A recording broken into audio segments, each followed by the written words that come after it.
Yesterday we have seen different different techniques, PDM, FDM, and others.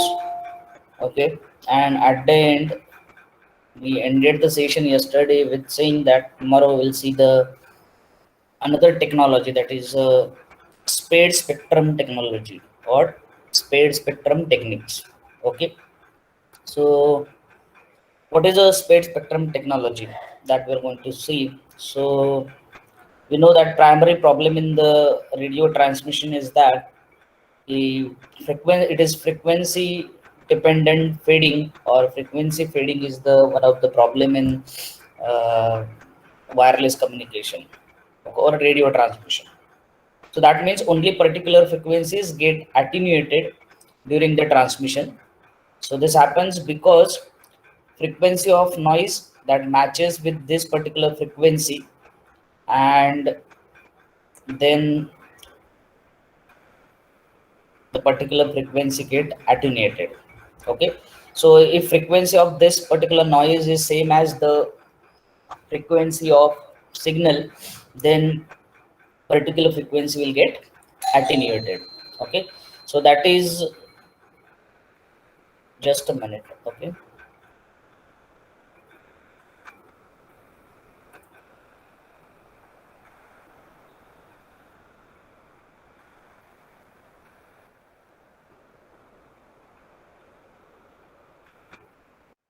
wait for a minute.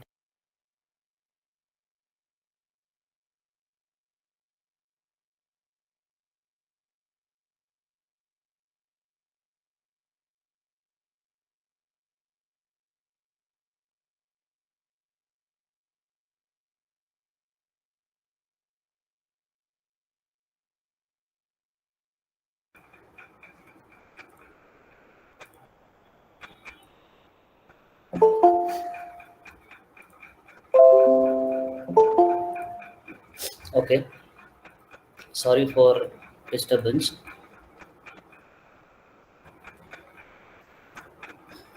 So what I have said, that if the frequency of particular noise is that of the same of the frequency of the signal, then particular frequency will get attenuated. Okay, इसको ही selective fading कहा जाता है. So narrow band signal, that is narrow band signal means a signal which is having a narrow bandwidth. Okay, so that means limited range of frequencies available for transmission and reception. Narrowband signal means limited range of frequency available for transmission and reception, that you understand. So in such narrowband signal, if only 4 or 5 frequencies suppose are available, then all frequencies can be wiped out by particular frequency selective fading, or may not be, a particular frequency will get wiped out. So entire conversation can be wiped off or can be get destroyed. Okay, because of the attenuation. So the solution for this is the spreading particular narrowband signal into a broadband signal. So okay, so as you can see in the diagram is shown on the slide. Here is the diagram. You can see this is one diagram and this is the other one diagram. I'll explain what is the diagram is. Okay,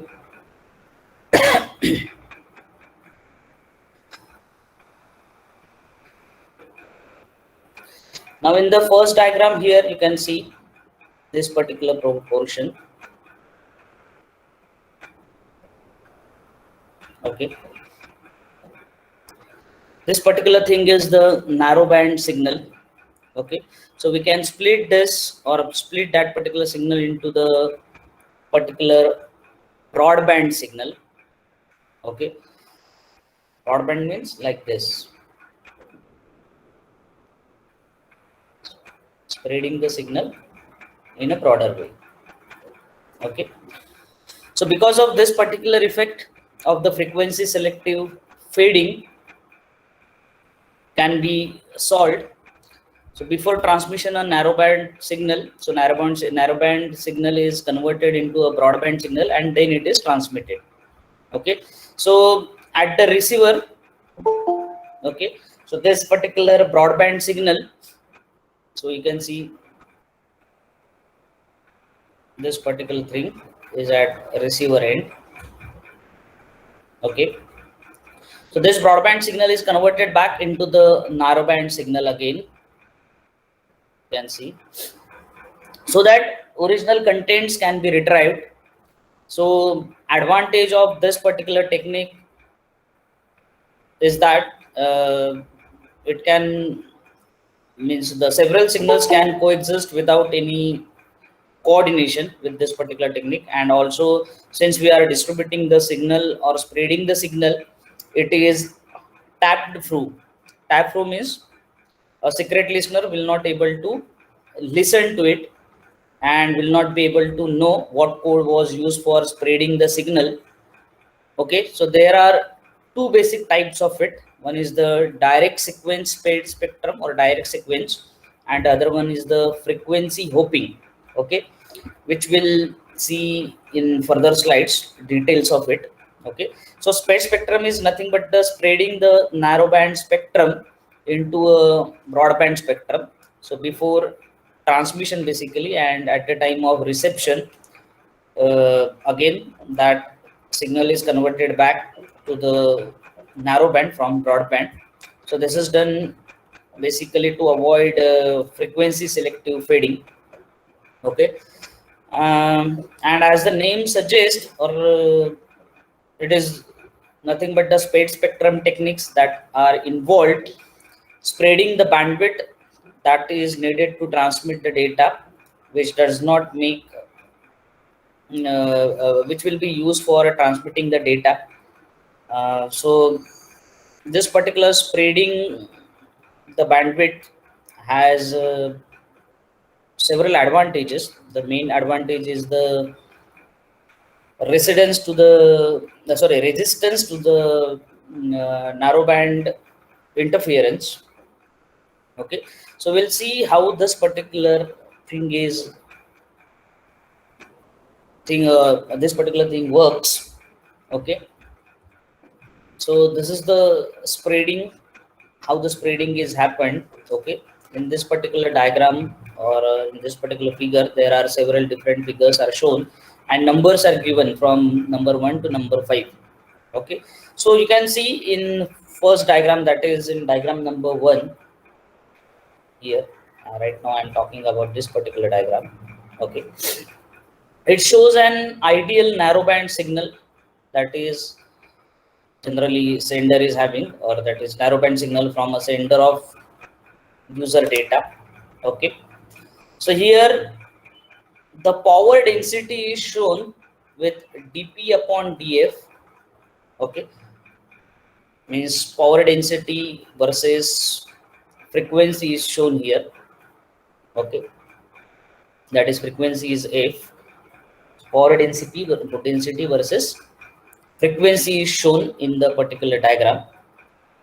The sender now spread that particular signal in step number 2. You can see that initially this particular signal will look like this. Later on, signal get spreaded.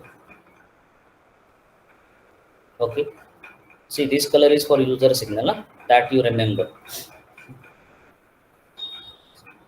Here spreading means what? Spreading means what? It converts the narrowband signal into a broadband signal. Now you can see the signal is having broad range or broad range. Okay, that is known as broadband signal. Okay, the energy needed to transmit the particular signal, that is the area, means the particular energy which is required to transmit that particular signal, is the same that we have used for narrowband signal, but it is now spread over the larger frequency range. See, the energy for both the signals are same, whether it is a narrowband or whether it is a broadband. Only thing is that here the signal is now spreaded over the larger frequency range. Okay, that you can see where the frequency range is, the frequency band is broadband. Okay, the power level of the spread signal can be much lower than the that of the original narrowband signal without losing the particular data. Okay, so depending on the generation and reception of the spread signal, the power level of the user signal can even be as low as background noise. Okay, so this makes it difficult to distinguish the user signal from the background noise, and thus it becomes hard to detect basically. So during transmission, suppose at the time of transmission, narrowband and broadband interference uh, that can get added to the signal. So now in diagram number 3, you can see here. Okay, in diagram number C3, you can see the sum of it is the particular diagram or the figure is of sum of interference and the user signal which is received. Okay, so the receiver now knows how to display the signal. So now here you can see, now in this particular diagram you can see this is the original signal. Now some of the broadband interferences get added to the signal, and some of the narrowband interferences get added to the signal. So narrowband interference, broadband interference, and the original broadband signal. Okay,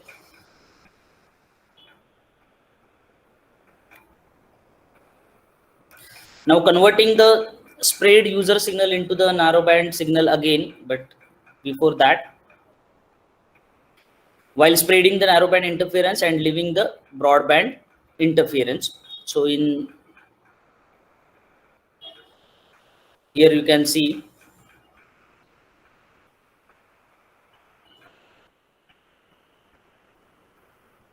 the particular spread signal, which is a broadband signal, is again get converted to the narrowband signal. Okay, and the particular interference, which interference, the broadband interference as well as narrowband interference, are kept as it is, means they are spread with the broadband interference. Okay, so in step number 5 you can see now the receiver will apply the band pass filter to cut off the frequencies that are left, to cut off the frequency from left and right, okay, of the narrowband signal. And finally the receiver can reconstruct the original data because the power level of the user signal is high enough. High enough means that is the signal is much stronger than the remaining interference. Means what? How the band pass filter is applied here. Suppose this is the particular signal you can see here. If I applied the band pass filter,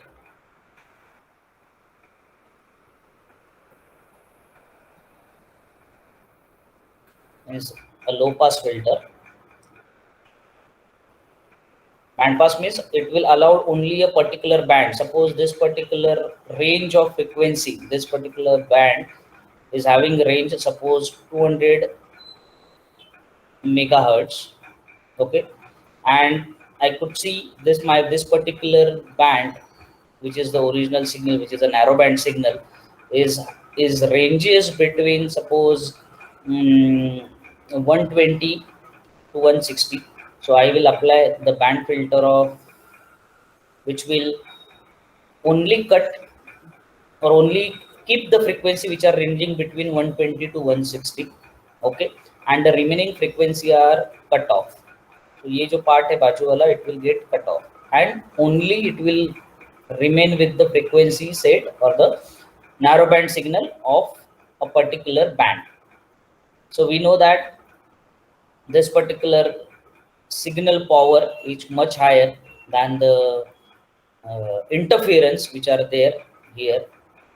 So it is easy for the receiver, or it is easy at the receiver end to reconstruct the original data because the power level of the user signal is high enough, and the signal can be reconstructed again. And this is how the particular spectrum works. It is a bit difficult to understand, but we will see the other part, that is DSSS. You will definitely going to understand once you understand the DSSS, direct sequence spectrum. We will see that first, and still, if you have any doubt, we will see that. Okay, so the next part is, that is spreading frequency, the particular frequency spectrum. Okay, so here uh, you will see the advantage of spreading of the signal into the larger bandwidth. So here we are going to see the use of it and how the basically signals get spreaded and how it gets used for the transmission. Okay, so here you can see there are two diagrams. One, the first diagram, you can see it is a signal transmission without spreading the signal, that is a narrowband channel signal. Here you can see this particular diagram. This is the first diagram, diagram number 1. This is the diagram number 2. Okay, and you can see the first diagram is of narrowband signal, whereas the second, which is after use of the spread spectrum technique. Okay, so now as you can see in the diagram, okay, the user bandwidth is divided into smaller channels. Okay, you can see this is the channel number 1, channel number 2, channel number 3, channel number 4, channel number 5, and channel number 6. The overall bandwidth is divided into a smaller channels, and these particular channels are known as a narrowband channels. Okay, so narrowband, here narrowband means what? Each channel will have the small set of frequency which are associated with it. Okay, so suppose if I take for an example that each channel have the 5 frequency. Okay, so there are total 6 channels shown in the diagram, that is channel number 1, which is having set of 5 frequency. This is also having set of 5 frequency. This is also having set of 5 frequency.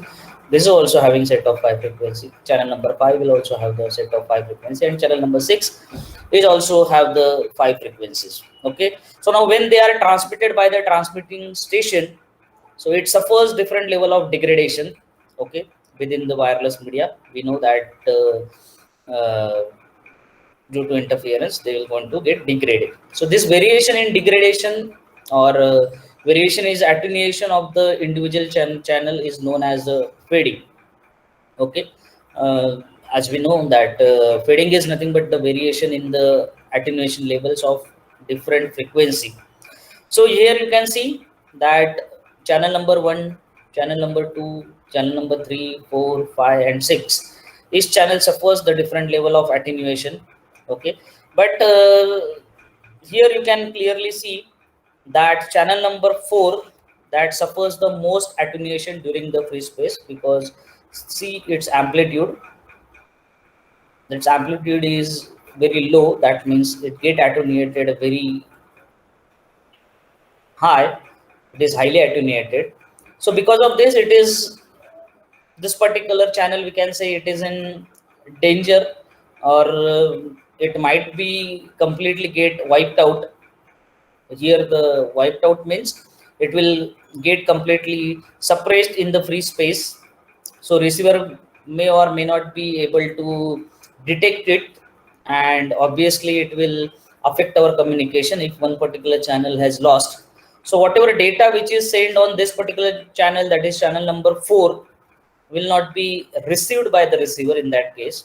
Okay, so right now it is having certain power levels, means though it has certain amplitude, you can see it has certain amplitude, so we can say it has certain power level, but that power level is also very low. Okay, so if the fading remain continuous, then it may be suffer complete attenuation, and this attenuation is known as frequency selective fading.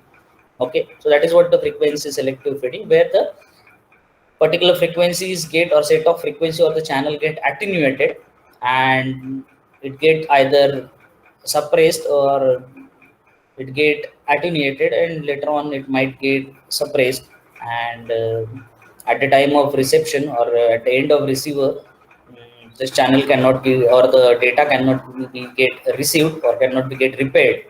Okay, so this is called frequency selective fading because you have seen the example of channel number 4, and it is associated frequency will also get attenuated. Okay, so now instead of transmitting these channels as it is, so we have the concept of spread of spectrum that we have seen just now.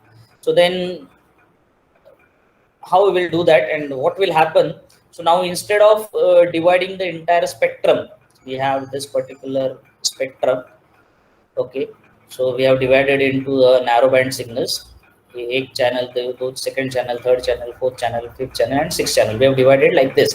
Total 6 channels we have divided, and you can see here in between we have provided some guard space. Guard space क्यों provide किया जाता है? We have seen yesterday, so that the interference should not affect the adjacent signal.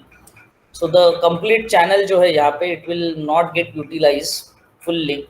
Okay, so instead of dividing the entire spectrum or channel into a small narrowband channels, अगर we spread the user bandwidth or user signal into a spread spectrum signal or larger bandwidth signal, then the entire bandwidth will be available for user transmission. Okay, that you can see in the second diagram. Now you can see here the overall bandwidth is kept as it is. Okay, and we are using the spread spectrum channels. Okay, so entire user data is spread over the entire bandwidth. Okay, so we have the whole bandwidth available with us. The entire user data is spread over the entire bandwidth, and such user data is then transmitted at the same time. So even if there is a variation in the attenuation, okay, only certain frequencies are get affected or getting affected, so entire user data will not get affected because of the losses or interference in the wireless media. So if these parts are affected, means particular part channel number 4 का जहाँ पे हमने देखा था, so suppose this part is get affected, so this is a particular portion of the overall band get affected. Okay, so what we will do here, so if this particular part get affected, then we can shift it to that particular part to some other frequency which do not suffer same level of attenuation. So then we can avoid the frequency selective fading. Okay, and that is the primary advantage of using spread spectrum technique. So in short, the spread spectrum technique is primarily used for avoiding the frequency selective fading, where the particular frequency band or particular frequency will get attenuated due to some external factor or due to some atmospheric factor. So we can use the spread spectrum technique and will avoid the frequency selective fading. Okay, so let's begin with the two techniques that we have discussed. The names we have discussed yesterday. The first technique is direct sequence spread spectrum. So we will see that direct sequence spread spectrum. Okay, so here you can see that is the technique named as the direct sequence spread spectrum, and it short form given for this is DSSS, that is direct sequence spread spectrum. Okay, this is the simplest form of spread spectrum technique. Okay, here what happened here in this particular technique, user data is simply XORed with the pseudo random number. Again, I am repeating, the user data is simply XORed with the pseudo random number. Okay, or it is also called as a chipping sequence. It is also called as a chipping sequence. So we'll consider this particular diagram. Okay, this now we'll see this particular diagram. Okay, so this is the user data that you remember. This is the chipping sequence and this is the resulting signal. How it works, I tell you. Now you can see this is the user data. This is the user data, okay, which is known as a bit data also. For example, here we have used 2 bits we have taken. One is the 0 bit and the other one is the 1 bit. Okay, so this particular user data is simply XORed with the pseudo random number, or you can say a chipping sequence. Okay, and we will see what will happen with that. Okay, so as we know the XOR operation, all of you know the XOR operation. So the both this and this, the user data and the chipping sequence are XORed. Okay, so after XOR operation we will see the output for this. So let's say 0 is the XORed, that means here the complete till this we have the bit as 0, and after this the bit is 1. So when the particular bit 0 is XORed with this particular 0, will get a result as 0, right? That means 0 XORed with 0 results into the 0. Okay, then second one is again 0. So here you can see how many bits are there till here. 1 2 3 4 5 6 7.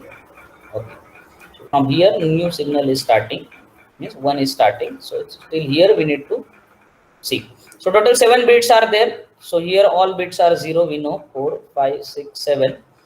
So 0 XORed with 1 will give you answer as 1. 0 XORed with 1 will give you answer as 1. 0 XORed with 0 will give you answer 0. 0 XORed with 1 will give you answer 1. 0 XORed with 0 will give you answer 0. And the last 1 XORed with 1 will give you answer. Sorry, 0 XORed with 1 will give you answer 1. Okay. So this will be the sequence or the resulting signal for 0 bit. 1 2 3 4 5 6 and 7. Okay, so that is the resulting signal. So your user data bandwidth is spreaded into the larger bandwidth. ये कैसे होता है I tell you. Okay, so one data means क्या हुआ यहाँ पे, that is 1 bit. Initially what user data we were having only a single bit, that is a 0, but now we have total 7 bits. That means your single bit is spreaded into or converted into a 7 bit per data. Okay, so the initially when the 0 was there, that is now spreaded and we will get the converted 7 bit pattern. So that is nothing but the spreading of the signal. इसी को signal spreading कहते हैं. So we can use as many number of smallest bits in chipping sequence as we want. Okay, so that is depend on many things. मतलब कहाँ कैसे कैसे होता है मैं बताता हूँ. So for example, suppose 128 chips per bit will result into higher bandwidth definitely of the signal, क्योंकि उसका 0 bit का 128 bits conversion हो जाएगा. So that means definitely will be the higher bandwidth. So if you want much larger bandwidth, you can use much larger chipping sequence. Okay, so the resulting spread spectrum signal will have the particular bandwidth which is dependent on the size of the chip sequence or the chipping sequence. That you understood clearly. Okay, so the spreading of the signal is depending on what? Depending on this particular chipping sequence. So how many bits are there in the chipping sequence for representing particular bit in a original data? So that will give you the bandwidth or the bandwidth of the your resultant signal. Okay, which is known as the spread end. Okay, so this is very simple operation which is performed at the transmitter end. So now advantage of this particular technique is that it reduces the frequency selective fading. So they are means what means we cannot say it completely removes the frequency selective fading, but it reduces. Okay, so if a particular frequency channel suffers the frequency selective fading, that data can be transferred to some other channel. Okay, if we see that on a particular channel, the channel is getting attenuated, then that particular data can be transferred to or transferred to the other channel. So that's why we are saying it reducing the frequency selective fading or nullifying basically. So then then in the cellular network base stations, you can use the particular same frequency range, so that it is very useful, because frequency resources are scarce in availability, because we know that in certain application we have the very limited resources or frequency resources, we have to use that. So reuse of the frequency can be easily done. So we can use the same frequency for multiple users, as we are going to spread the signal into the larger bandwidth. Okay, so before transmission, before transmission we can do that. So also several base station can detect and recover the signal. So since the chipping sequence, how it is possible, since the chipping sequence is well known before the transmission to the receiver end also. So several base station can use the sequence for detecting and recovering the signal. Though one particular bit is represented with the 7-bit, it is very much possible at the receiver end to reconstruct that signal again, or reconstruct the data again, which may get attenuated. Okay, so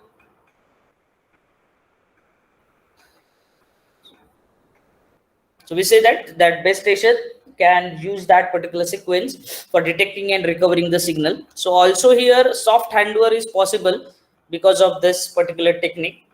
Now soft handover means the whenever a particular channel in a previous diagram also that we have seen just now, in this particular diagram, suppose the channel number 4 that we have seen, uh, it get attenuated. Okay, and if it is in danger of getting wiped out or getting suppressed, so before it gets wiped out, the contents of that channel can be transferred to another frequency. So that is called as a soft handover. Okay, so before completely getting wiped out, transferred it to the new channel or new frequency, that is a soft handover. Okay, if we are transmitting the contents after getting wiped out, it will be called as a hard handover. Okay, so details of this handover we will see, going to see in the module number 2. That time again we're going to discuss this thing again.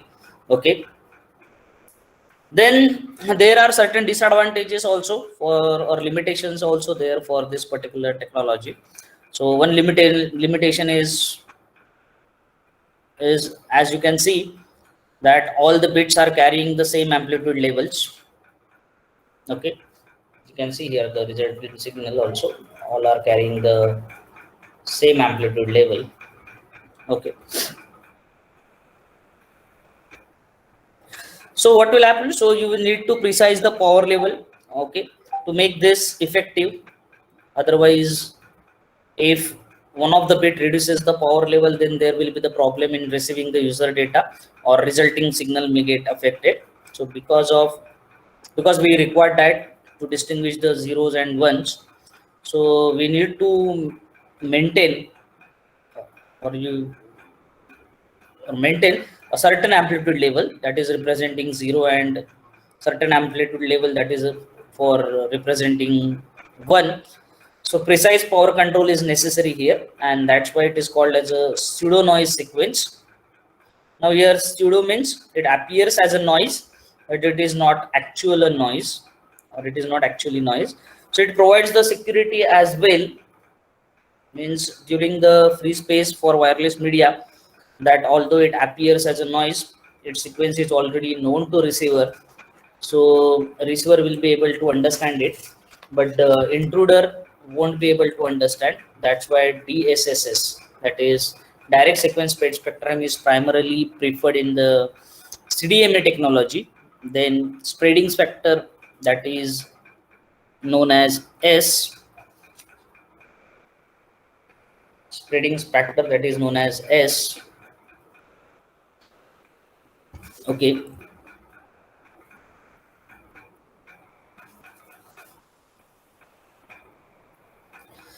So this is the spreading factor you can see here. Okay, it is defined as a TB upon TC. Okay, now for that you need to see the previous diagram again. So TB is what here you can see the TB. Now see here, this is nothing but the TB. Okay, TB is what? TB is known as a bit period. Is here you can see for particular 1 bit, TB is the bit period. For this particular 1 bit, TB is the bit period for this particular bit 0. Okay, so which is much larger. So larger bit period means the smaller frequency, and TC here, TC is the width of a single pulse or period of a single chipping bit. So here also you can see the TC. See, that is a bit period for or width of a single pulse, we can say, or the period of the single chipping bit. Okay, so TB upon TC, that is TC is much smaller, okay, than much smaller, and that means it is having the larger frequency because chipping period is very small. So TB upon TC, you can see that spreading factor. So frequency will be large. So TB upon TC will decide the frequency of the resulting signal or bandwidth of the resulting signal rather. Okay. So if the original signal needs bandwidth of W, suppose W is the calculation. So that is, if it is has TB equal to W,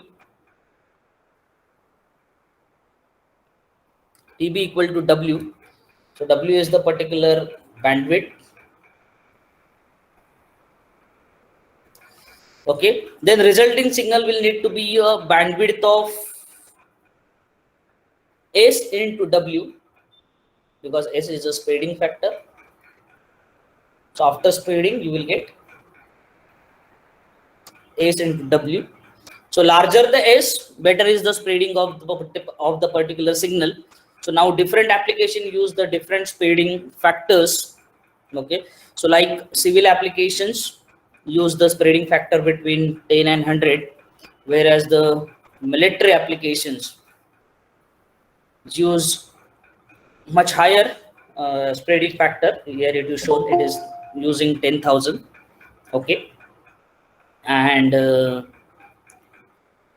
next one is that is wireless LAN is or Wi-Fi has complied with the IEEE standard that uses a special code called as a Barker code.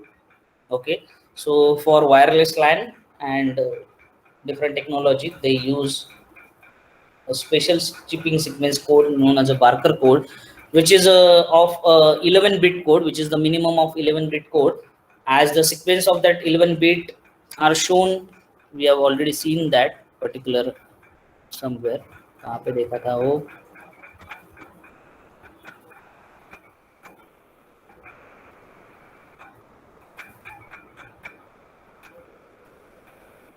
Chipping sequence, chipping sequence.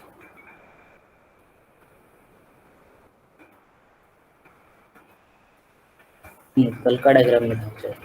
Yesterday diagram we have seen where the chipping 11-bit sequence was given. Okay, doesn't matter. So different application prefers different spreading sequence so that no two application will receive each other's signal and they can avoid the interference. Okay, so depending on the application, spreading factor may get varied. Okay, so now let's see the DSS transmission. Okay, so this is the DSS transmitter. Okay, so before going to that, I'll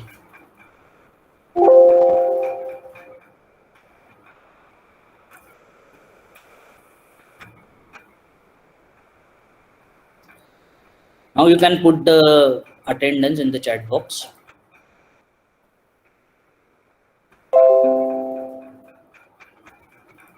Okay, now we'll see the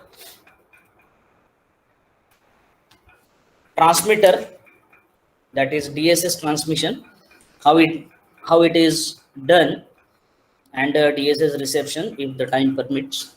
Otherwise, tomorrow we'll see. Now let's take an example of the user data of having bandwidth of 1 megahertz. Suppose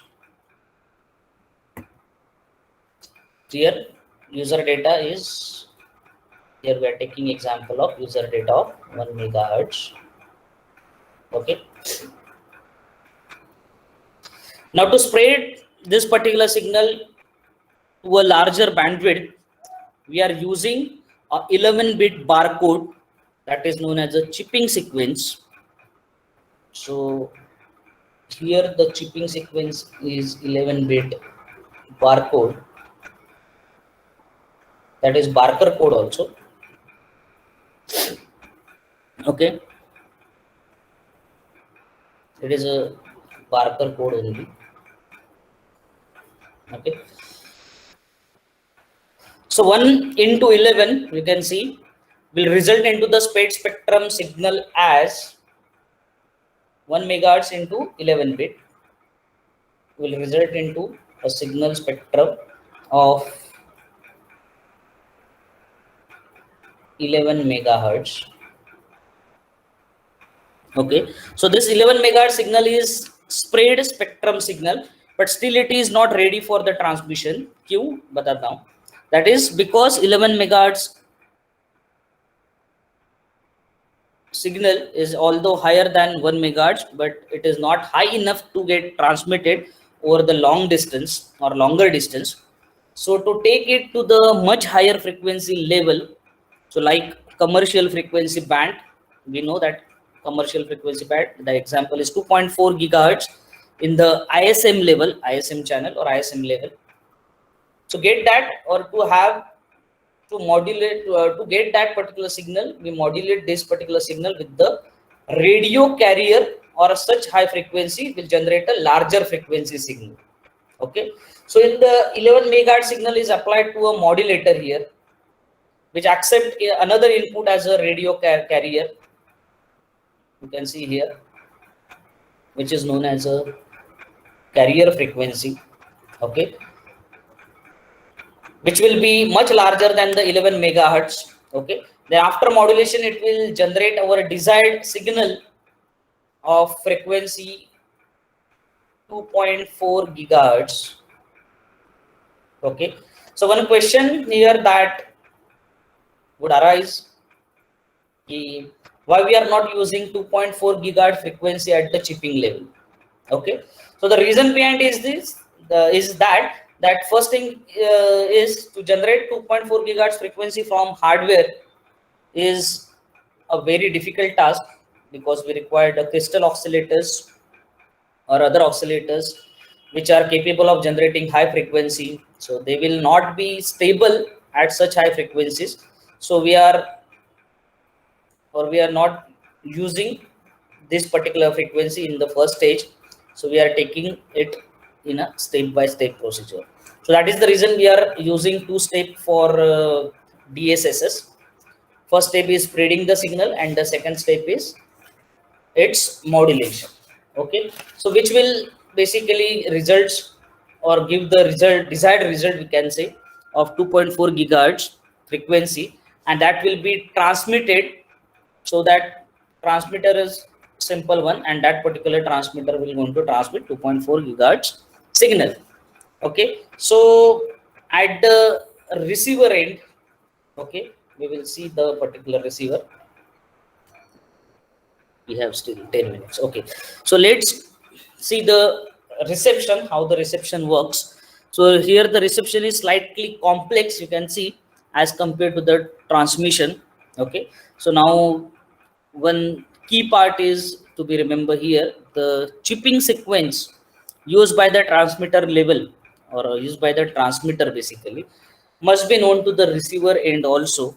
Okay, if the receiver does not know the chipping sequence used by the transmitter, then the receiver will not be able to receive or detect the transmitted signal. Okay, so now let's see the receiver. So receiver is exactly applying the inverse procedure of the transmission.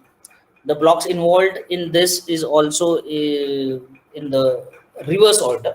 That means let's say we'll receive at the receiver end the 2.4 gigahertz signal which was transmitted by the transmitter. So 2.4 gigahertz signal is received by the receiver. Now we have to take down this 2.2 gigahertz signal to 11 megahertz. So for achieving that, we are using the concept of demodulator, okay, which is having another input as a radio carrier. Here you can see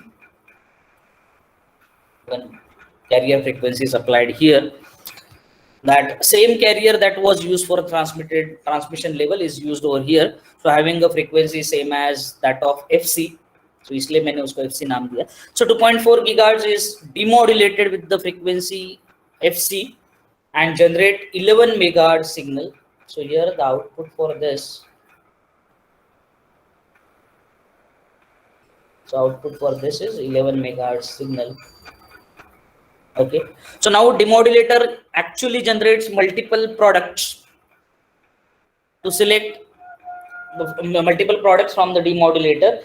So now here to select a particular 11 megahertz, okay, which will be our requirement. So here we are using the low pass filter.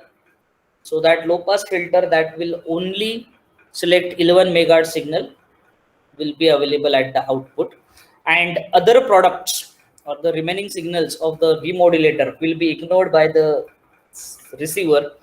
So this 11 megahertz signal obtained at the output of the demodulator, okay, is then given to the block called correlator. Okay, so here you can see this particular complete square dotted square box is the correlator. Now correlator is term that you will see, you might have seen in the DSIP also, or you may going to see in the DSIP. So here correlator means it will simply compare the demodulated signal, okay, with the either 0 or 1. Now here 0 will represented by the certain amplitude level, and 1 will be represented by the certain amplitude level. Okay, so 1 or 0 will be get detected. So relation between the received signal or the received bits with 0 and 1 जो भी है will be compared with the this correlator, and decision will be made. So inside the correlated you can see there are two blocks. One is the simple XOR operation. Here you can see this is the first block which is doing the XOR operation, which is also used at the transmitter. Okay, the same XOR operation is here, and then the it is followed by the integrator. Okay, so let's see first XOR operation, how XOR operation is done. So 11 megahertz signal is XORed with the same chipping sequence which was used at the time of transmitter. Okay,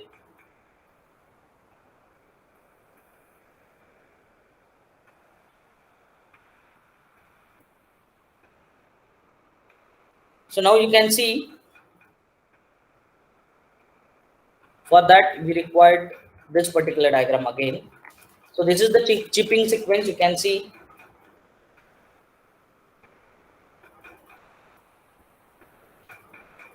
this is the chipping sequence. We will check out first 7 bits, 1 2 3 4 5 6 7, because 0 is represented with the 7 bits.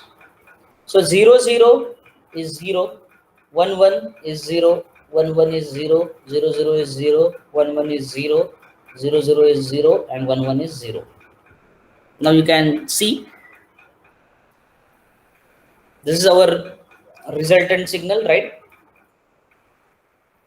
So again this resultant signal here you can see is applied or get XORed, that 11 megahertz signal that is XORed with chipping sequence, and we'll get the output as 0 0 0 0.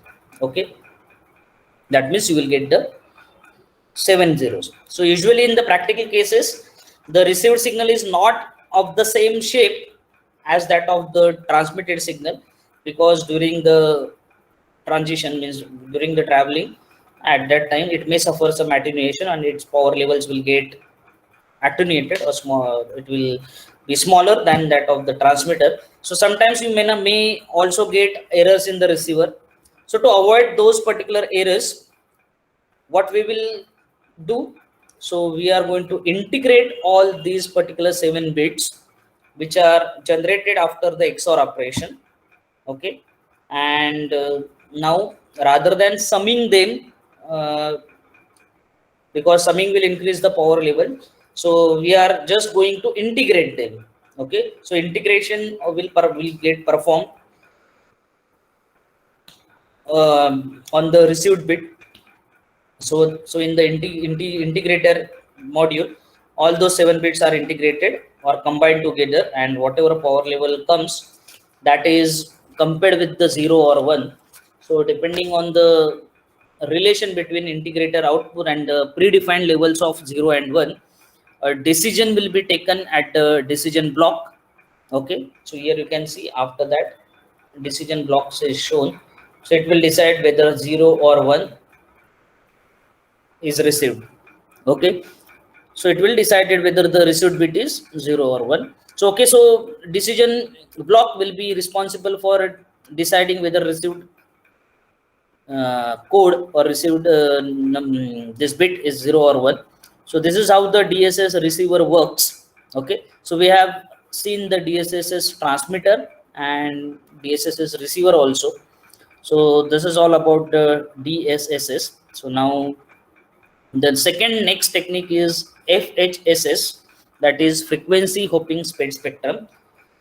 So DSSS is primarily used for digital signals. Okay, so that is preferred technology for CDMA, code division multiple access. Okay, so now in tomorrow's lecture we'll see what is FHSS, that is frequency hopping spectrum, and how the frequency hopping spectrum works. Okay.